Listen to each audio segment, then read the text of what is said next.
Hypercars and LMDhs are everywhere you look these days, quickly becoming some of the most popular cars in all of sim racing. But which title simulates them best?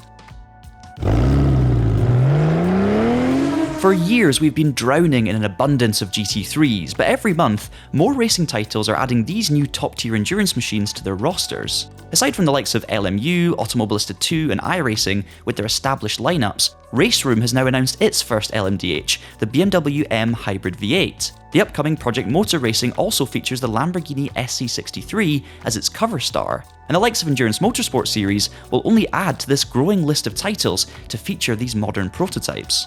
But what exactly are these cars? At the turn of the decade, the ACO and IMSA worked together on a new rule set that would see the top classes of the World Endurance Championship and the IMSA Sports Car Championship share the same fundamental technical regulations. The WEC's new top class is called Hypercar, and IMSA's matching top class is called GTP, with both permitting LMH and LMDh cars. Soon, series such as the Asian Le Mans series will also welcome these machines. LMH stands for Le Mans Hypercar, whilst LMDh stands for Le Mans Daytona H. Sure, LMH cars have a unique chassis with less design restrictions and an optional hybrid system on the front axle, whilst LMDh cars are more tightly restricted. They all have one of 4 LMP2 homologated chassis, the same gearbox and the same hybrid system, this time on the rear axle. It's essentially freedom versus lower costs. You might think, therefore, that LMH cars will have a performance advantage, but thanks to uniform power and energy caps, weight restrictions, regulated downforce to drag ratios, and tightly controlled balance of performance, lap times are super close, and the racing is incredibly competitive.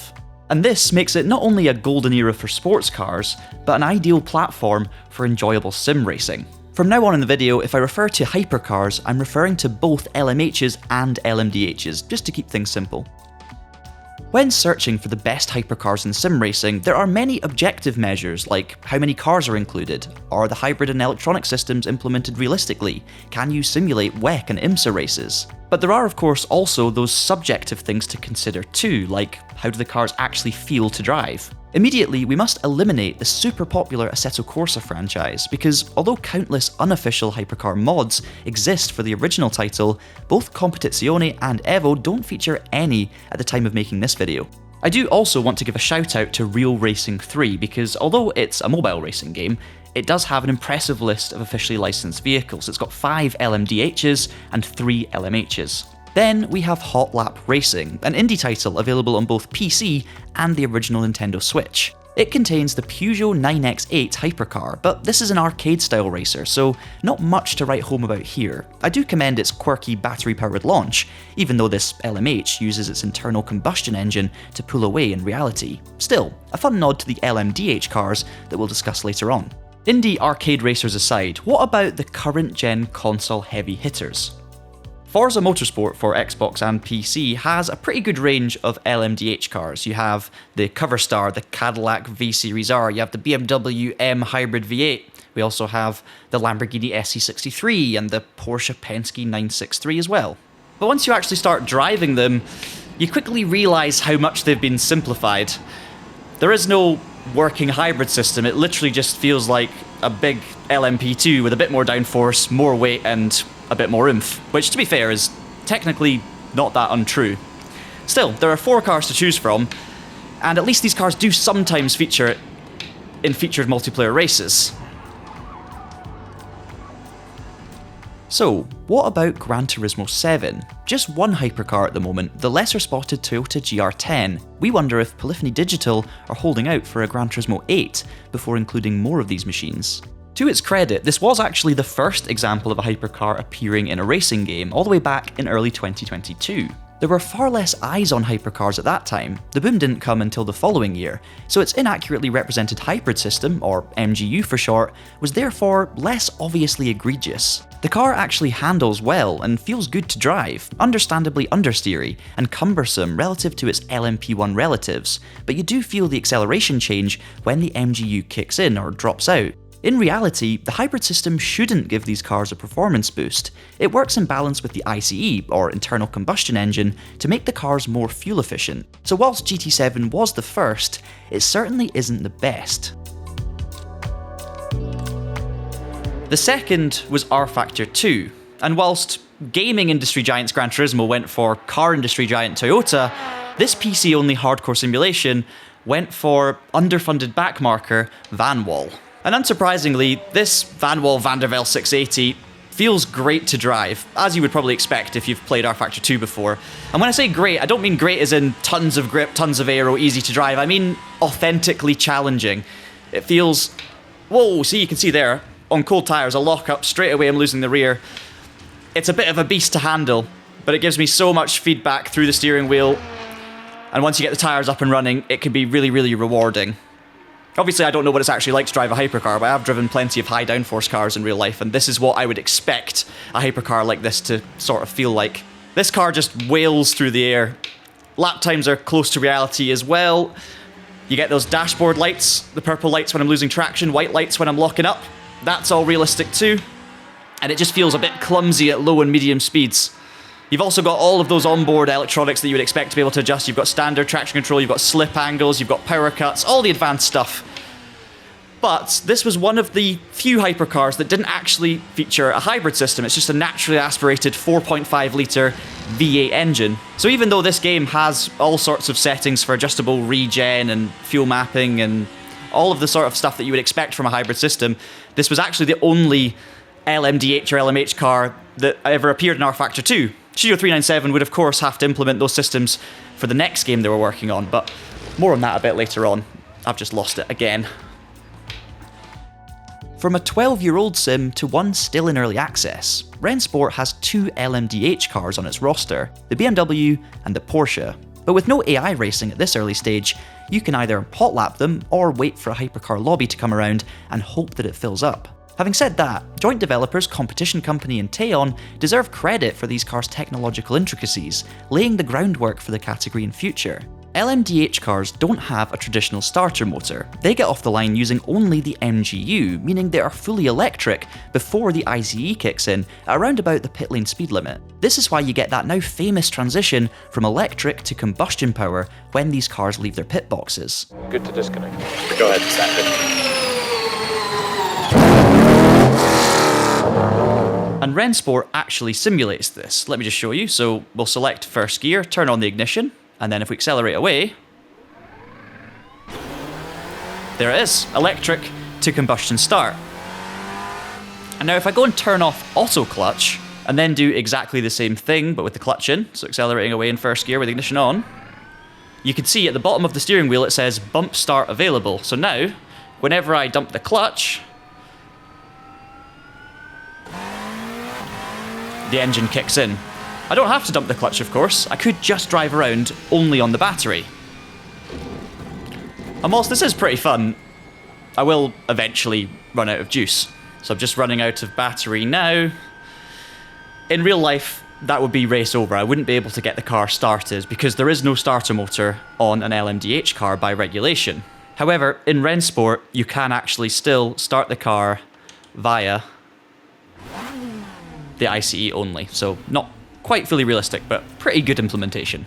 It does a pretty good job when it comes to hybrid deployment and regeneration too, as you can assign buttons to change modes and manage the battery level, also often referred to as SOC for state of charge. It's been simplified somewhat, with terms like attack and quali used for the highest deployment settings, which is of course misleading on these cars because, as we said earlier, deployment mode changes don't actually increase speed. But despite these labels, the highest deployment mode is no faster than the lowest, and it does influence the battery levels and the fuel usage, so the actual mechanicals of it is spot on. It also gets the additional dashboard light strips right, and it has number-based traction control and anti-roll bar settings, adjustable on the fly. But whilst these cars are somewhat enjoyable to hot lap, we want to see AI racing and further developments to the physics and the game itself before it can be considered a top-tier hypercar experience.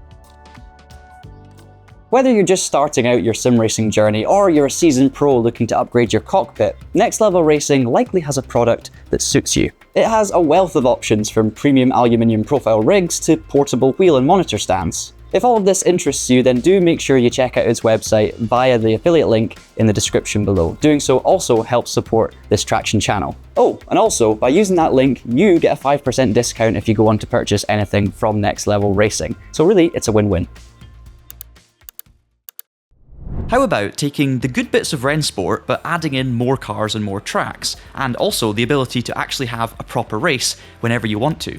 Automobilista 2, known as AMS2, ticks a lot of the boxes. No LMHs just yet, but as I record this, we know that the V12 Aston Martin Valkyrie is on its way imminently. And then there are 5 LMDhs. The BMW, Cadillac, Lamborghini and Porsche match Forza Motorsport selection, but then we also have the WEC-only Alpine A424, only seen in one other game to date. Following the Aston, we would just need the Acura ARX06 for the full IMSA GTP lineup. These LMDh cars have working hybrid systems in the game, realistic electric to combustion bump starts, selectable modes for battery deployment and regeneration, this time streamlined into one collective setting under the guise of ERS modes. These modes consist of options like Off and Build and Max, but none of the labels give a misleading suggestion of a performance increase, like Attack or Qualifying for instance. Higher battery usage increases fuel efficiency as it should, and although combining regen and deployment options into a single setting somewhat simplifies things, efforts have been made to accurately simulate the complex nature of MGU regenerative braking. When the battery is full, regenerative braking cannot take place, and as LMDh cars have their systems at the rear, this should result in reduced overall braking performance and front lockups. And it does, as you're accurately informed by the authentic dashboard lights. There are a few more simplifications. The cars have a regular fuel meter rather than a virtual energy tank. Traction control is just one overall number-based setting, and just like Rennsport, you can start the cars on a starter motor that shouldn't technically exist, but you can adjust both the front and rear anti-roll bars on the fly. And the best part is, you can recreate authentic IMSA AI races, albeit without the driver swaps. But there are multiple classes. They're all, or most of, I should say, the official cars with some official liveries. You've actually got an IMSA preset, which allows you to just turn the game into essentially a little mini IMSA expansion. It's not perfect, but it works pretty well. And these races really are truly enjoyable and immersive. Yes, for me, there is still a slightly glidey feeling with the way the cars handle in this game, but that's just down to personal preference. I know there's always a lot of debate about AMS2 with those regards, but there's no denying that Ryza have been consistently, relentlessly working on improving the force feedback, the physics, the tyre model, all of this to try and get closer to pure authenticity. On to iRacing, for many, the king of sim racing services. And much like AMS2, it features a majority of IMSA's GTP manufacturers. The Cadillac, BMW and Porsche are available, and whilst the Lamborghini isn't, the Acura ARX06 does make a welcome appearance. The biggest star of the Hypercar show has to be the Ferrari 499P LMH, which has won the last 3 consecutive Le Mans 24-hour races. One of iRacing's biggest strengths is its online racing ecosystem, and thankfully the Ferrari 499P can be entered in the GTP class of the iRacing IMSA official events, just like it could in real life if Ferrari actually chose to do so, which they haven't yet. Unfortunately, however, for a service that prides itself on providing the most lifelike racing experience imaginable, the Hypercar implementation lacks authenticity. Most of the issues relate to the hybrid system. It utilises a streamlined ERS mode adjustment, combining deployment and regeneration into one setting, and labelling them from no deploy to quali, much like Rennsport and AMS2 does. But unlike those two, fuel efficiency is unaffected by changing modes. Instead, performance is affected, and this is quite simply inaccurate. I should add here, iRacing has addressed all of this and there will be a big update coming at some point soon, but all I've got to work with now is what's in front of me and that's just the state of it. Also, braking with a fully charged battery has no impact on brake balance or performance, and the LMH Ferrari specifically appears to have adopted the same hybrid unit as the LMDh cars, meaning the electric motor kicks in at any speed rather than only above 190 km as it should. At least the MGU does power the front wheels in this case, rather than the rears like the LMDh's, but in the wet, that could give the Ferrari a small four-wheel drive traction advantage that it absolutely shouldn't have. It is of course not all negative. The cars look fantastic, they drive wonderfully, the racing is spectacular, and thanks to recent updates, they're now far more closely matched in pace to their real-world counterparts. Detailed adjustable electronics and anti-roll bars, brake migration settings allowing active control of balance shifting, accurate telemetry lights, and LMDh bump starts all feature. But again, LMDh cars can get going without the need for the battery, and there is no virtual energy tank. We look forward to the next major set of updates to bring these cars more in line with reality, but at a cost of over $14 including VAT for each individual car, we did hope things would be a little closer from the get-go.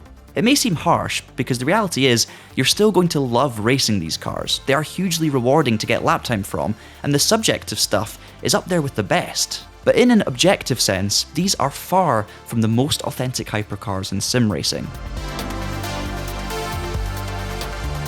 Which leads us to Le Mans Ultimate, the official game of the FIA World Endurance Championship, in its final moments of early access as I'm making this video. And aside from a lack of IMSA related content, this is the unequivocal winner of the hypercar battle. Perhaps it should be. After all, every other game mentioned in this video also features a wide range of car classes and disciplines, whereas LMU is specifically focused on the handful of wet categories. But it still has to deliver on that expectation. Firstly, every single LMH or LMDh car to have featured in WEC is present in the game, aside from the Aston Martin Valkyrie, which arrives on July 22nd. I won't list them all here, but you can check out our full car list over on the TraxionGG website. The only hypercar it omits, therefore, is the IMSA-only Acura ARX06, but that still leaves 11. This game is the only one to feature an accurate virtual energy tank, using fuel efficiency data and hybrid deployment to equalise total stint lengths for all manufacturers. A more efficient car can carry less fuel, making it lighter, but it will be unable to extend stints further than the rest.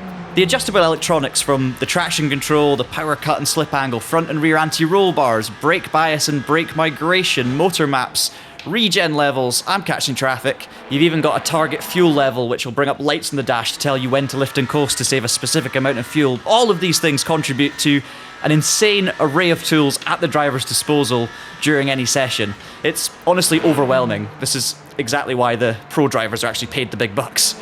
Each individual LMH car within this game has its own unique hybrid system, and it works in its own unique, realistic way. So different cars have different minimum speeds for the battery to kick in.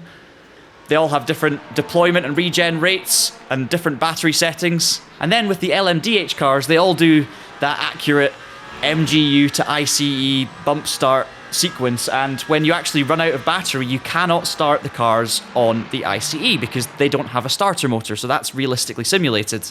And, as is the case with AMS2, a full battery heavily affects braking performance. With LMHs, the lack of front-end regen causes the rears to lock. With LMDHs, it's the fronts. Le Mans Ultimate also delivers when it comes to the more subjective traits of authenticity. With sounds as good as anything else out there, the game also provides huge amounts of detail through a force feedback wheel. The cars feel naturally challenging to drive, rewarding good trail braking techniques, smooth inputs, and precise driving. So despite this game's rough edges and feature-light status for the time being, it's a complete package when it comes to hypercars. Overall then, while Rennsport has a platform in place for authentic action in future, it really comes down to three great options. iRacing delivers an exceedingly enjoyable GTP experience that feels superb to drive and will be a top choice for many, but it falls short on technical authenticity, particularly in relation to the hybrid systems, and when you consider the cost of the cars and the standards iRacing holds itself to, it's a little disappointing from that perspective. Automobilista 2 does a better job on that front, and although it has quite a lot of streamlined and simplified systems, delivers a more detailed depiction of a hypercar. Ideal for offline IMSA racing, but not quite as natural in terms of driving feel for me personally, and more LMH cars are always welcome. And then, the winner in terms of authenticity, content, detail and feel is Le Mans Ultimate, which, as the official WEC game, has been built from the ground up for these cars, and therefore probably should be at the top. But what do you think? Let us know in the comments down below. I'm always keen to hear what you lot have to say. And of course, you can also join our conversation over on our Discord channel. All the information is in the description just below me. Do consider leaving us a like if you've enjoyed this video and subscribe for more racing game content in the future. Don't forget as well to check out the TraxionGG website on a daily basis for all of your latest racing game news and features. But that's it from me today. So until next time, thank you so much for watching, and I hope you have a great day.